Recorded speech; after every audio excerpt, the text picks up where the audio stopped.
What's up, everybody? I want to do a little bit of free thinking here. So, I've been working, doing some things around the house and filling some orders and stuff, and had all these thoughts in my mind that I wanted to share, and every time I get to the point where I want to make a video, I'm either not motivated to make one, or I've got something else to do, and then by the time I get around to it, it's like I have other things that I want to talk about, and so I guess I should just stick to a particular subject, but shit, I don't know. I start out with saying the mind is the slayer of the real. That's a quote that I've heard from Manly Hall several times, and it's one that he used a lot. And it was an old, I'm not sure if it was a Hindu saying, or a Buddhist saying, but the idea is that, these false realities that we create for ourselves can displace the reality that we're actually living. But it also really means the main point is that true experiences that we have in life, we try to rationalize and explain them away, almost always. Now, I know a lot of people take the extreme opposite approach. They want to assume that every single thing that happens has a purpose or reason, that it's, an angel or an alien or whatnot, or God. But I'm not talking about the extreme views on either end. I'm talking about when we say slayer of the real. Let's just say a person has an experience that is just so moving for them, so spiritual, and it changes their life. But within a week, they begin to start to rationalize. They start doing some research and saying, well, maybe this experience wasn't what I thought it was. Maybe it was maybe it was just a figment of my imagination. Maybe it was a hallucination. So you just then slayed your experience. You've destroyed what you truly believed to be true. Yet, at the same time, you're being fair with yourself. And this is really an important point. The most important point that I'm trying to get across here is that when you have an experience that feels legitimate, say a spiritual experience, and then you rationalize it and say, well, it might have been this, or maybe it was just a trick of my mind because I wanted to see this. You have to decide whether or not your rationalization of it makes you happier than your feeling made you. In other words, is taking notice and picking things apart benefiting you and helping you to live a happier life? On one hand, you could say, well, just because a person's happy with what they believe doesn't mean it's right or true. And I completely agree with that, but that's not the point. The point is this, that we have a certain amount of time here on this planet, and we decide what we want to do with that time and what things we want to believe, but most of all, which of our personal experiences we're willing to believe compared to what the outside world's trying to tell us about them. So, let's just say that I have some awakening that changes my life. It could be a psychedelic experience, it could be a religious experience. Now, from an outside looking in, a person may say, well, these things seem so important until you come down and realize maybe they weren't. Let's say a person gets stoned and a person gets stoned with their friends and they have this great invention while they're, smoking weed with their buddies. They haven't smoked a lot of pot, and they get all crazy wild and have this great idea, and to them it's the greatest idea. Then they come down and realize, oh, that wasn't such a great idea after all. Well, with psychedelics, it's not like that. It's different. It's an experience where even when you come down, not only can you not sometimes grasp the feeling you had, but those experiences you have never go away. They're real experiences, such as seeing boundaries dissolve, realizing that people are all one and the same, that we're not separate. And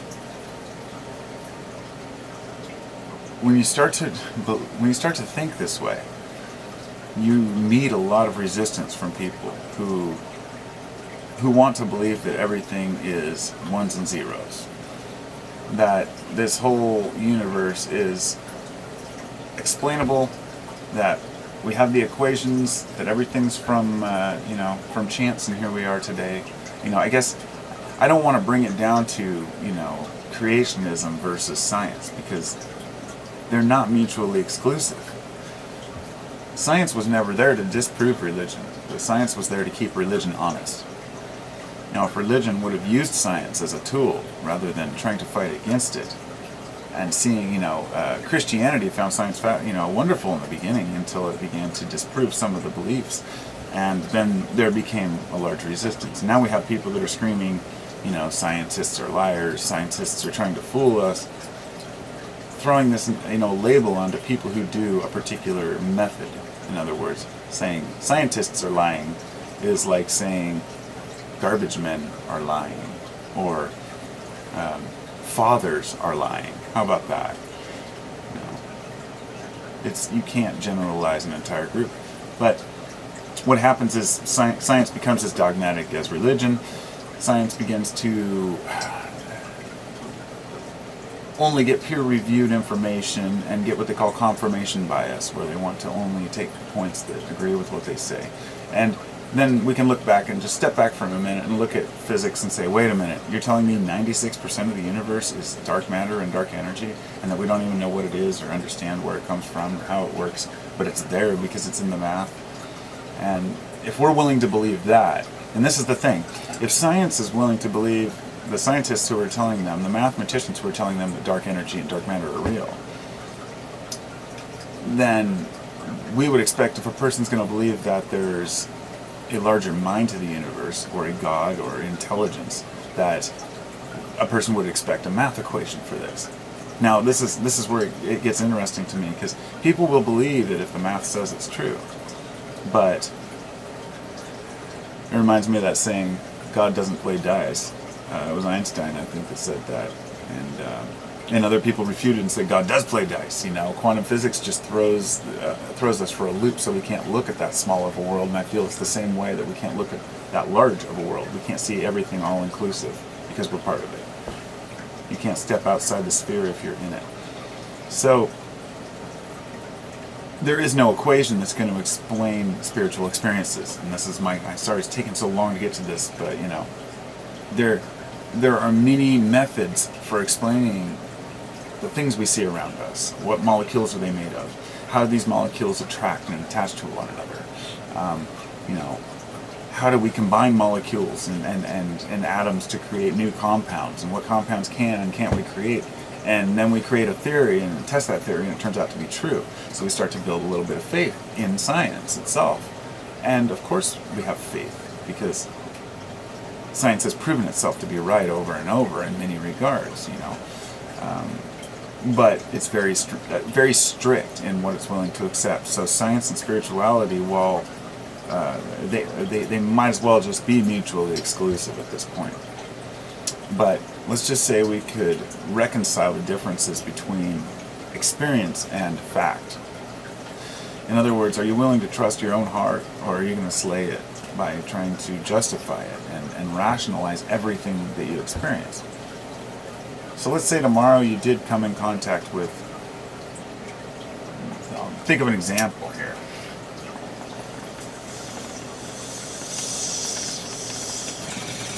Let's say you came in contact with an angel. One day you wake up, there's an actual, angel hovering over your bed, wings and robe and all. And the angel tells you, let's just say this person is not an atheist, or say not a Christian. And then this angel says to you, God is real, and goes on to explain to you how these different layers work and all these things in the universe, and then leaves. Blows your mind all day, and within a week you've told yourself, I think I was hallucinating. You talk to people about it and everyone tells you, or you're afraid to tell people. Society's made it to where we're afraid to tell people if we have an experience, but you don't want people to laugh at you. No, of course, so people keep it in. You know, it's one of the things that in my life that I'm and this is why I speak out in videos, is because I'm not afraid of being insulted, I guess. I mean, sure, yeah, if enough people are beating on your ego, it sucks, but for me, it's growth.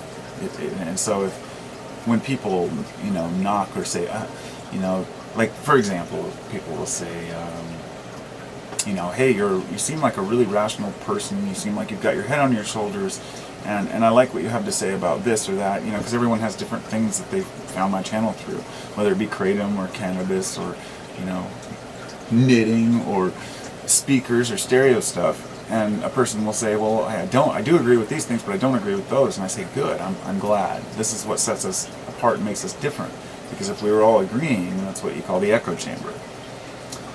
And that's when you get confirmation bias. And this is what a lot of these truther channels are, where somebody comes up and says, hey, this isn't true, and instantly everybody attacks them as a shill, they block the person, and, so nobody ever really gets to say anything important. On my channel, I'm totally open and free.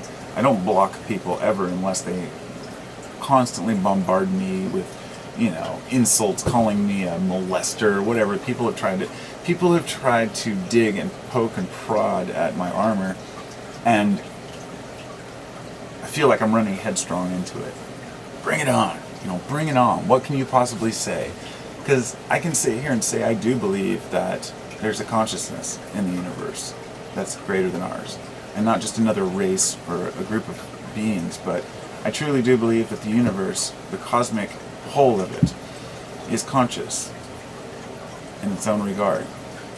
I don't believe there's a man in a cloud or a guy with a white beard or even a personal God, but that I don't want to try to describe it or, as any type of panspermia where the universe is seated, or there's a few, other, I can't remember the particular names for these belief systems, but no, I don't have a system that I believe in. I've looked at all the ideas, and some of them have interesting theories and concepts, but there is no theory to God.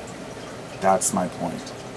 There's no theory to truth in the greatest sense. There is no, okay, there's theories, but there is no equation. This reminds me of a Modest Mouse song. It says the universe runs on a math equation that never even ever really even ends. And some of these songs, like Isaac Brock, I know he's a thinker, a philosopher, because of the things he sings about. And a lot of people go crazy thinking about this kind of stuff. Like, they want to say, hey, yes, something's greater, there's a greater mind, but in the scientific community they're ridiculed and shunned. See, what, you believe in God? Oh, you're an idiot. Believing in God has become so, so cliche. It's like, in a lot of circles, it's like, it's been the same way with politics. If you say that you want to change the system or help politics, or people just have given up. They're like, oh, it's over, it's done. Society's collapsed. It's too late. Meanwhile, people are getting richer and richer and richer.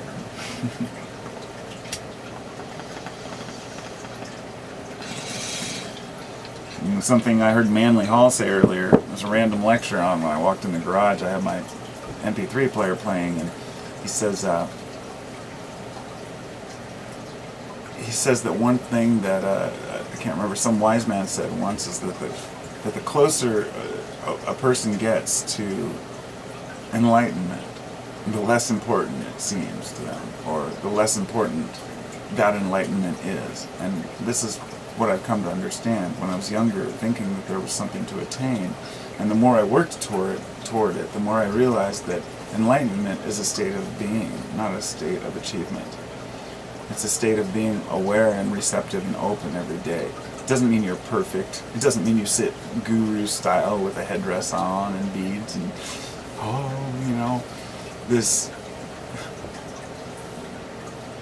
these images that we put on what it means to be spiritual. Once we worked past this, we realized the guy with the polo shirt and the tucked into his shorts, and the bright white sneakers, just looks like your average Joe walking down the street. He could be a full-blown hardcore philosopher, or somebody who spent his whole life thinking about things and pondering life, and has realized I don't give a shit what I dress like anymore. I don't care what people see me as, you know. Meanwhile, the guru behind him with the robes and the flowing hair and everything, maybe he's so attached to his ego self that he has to look and play the part because he's not confident enough with who he is. I'm not saying all people are like this, obviously. I'm just, you know, it's something I find interesting that, because I'm an average Joe, I guess. I don't really, you know, I don't dress like anything in particular, but everybody wants to play the part of how they feel inside. So I'll wear my, you know, beads or necklaces to show to other people that that I'm a certain type of person, if that makes sense. We all do it, you know. It's the peacocking kind of thing. But you do it less as you get older, and you start to care less what people think. And you realize you can't fall to the point where you don't care at all what you look like. But, you know, you have to be able to roll with the punches. And that's why I do this. Because I can roll with the punches. I like getting feedback from people and understanding what makes people tick, you know. Starting off on YouTube, like, I didn't even really have any motives, but I used to do like this intro. I don't even know if I have an intro video right now or anything, but I started caring less and less about the channel structure, and, you know, I never really had a particular subject, so it's not like I have any expectations, but I like to be able to converse with people who understand that some things are beyond words. And hopefully be able to have a discussion without knocking each other down and walk away shaking hands. Just like we see, you know, so many people do in this world. It's easy to walk away from an argument mad at somebody and calling them an asshole. And but just remember that people are people. People's just